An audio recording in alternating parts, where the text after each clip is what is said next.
શું તકલીફ હતી તમને? મને આ હાથે વાગી ગયું. હા ઊભી નહોતી, પડી ગઈ હાવ. ચક્કર આવ્યા ને પડી ગઈ. પડી ગયા પછી માંડ ઊભી કરી. તો એક વાગી ગયો તો બાપુ મેં અહીંયા લઈ જાઓ બાપુ પાસે. પણ કે એને હેરાન ન કરાય અત્યારે કે હવે એક વાગ્યા પછીનો ટાઈમ પૂરો થઈ ગયો હોય. કરાય નહીં હેરાન, એમાં એવું કાંઈ ન હોય. આ બધું તાત્કાલિક તમારું જસદણ જે આવ્યા ને બાપુ તો જસદણવાળાએ તરત જ પોર્ટલ બનાવી દીધું. હા એક જી. મહિનો સીટ રાખી. હા હા જી.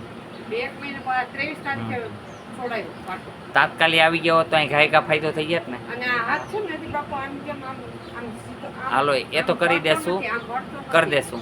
અત્યારે પગમાં કેમ છે? આપને તકલીફ હતી તો અત્યારે સારું થઈ ગયું? હા, સારું. હાલો જોઈએ જરાક બતાવો જોઈએ હાલી. હમણાં તો ચોખ્ખું થાવ.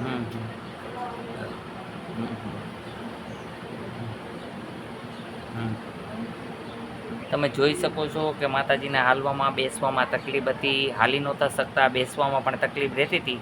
એની જગ્યાએ અત્યારે સારું છે. આપનો આશ્રમ કઈ જગ્યાએ છે માતાજી? બાબરિયા હનુમાન કોટડા પીઠાથી. હા, કોટડા પીઠાથી 1 કિલોમીટર. માતાજી 2 કિલોમીટર.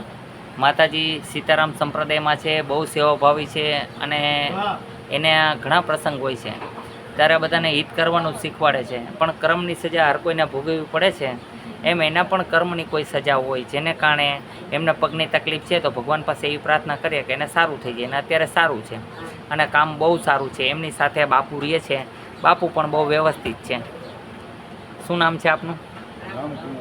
રામકુમાર. બોલો સીતારામ. આપને કમરમાં તકલીફ હતી, અત્યારે કેમ છે? સારું છે.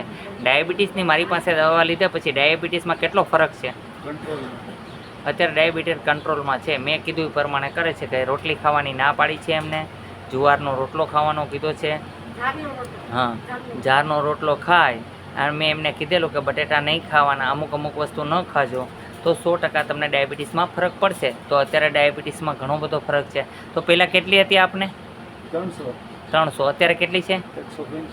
185. ક્યાં 300, ક્યાં 185. મારી દવાનું નિત્ય સેવન કરે તો 100% ડાયાબિટીસની અંદર નિજાત પામે છે, 100% સારું થઈ જાય છે.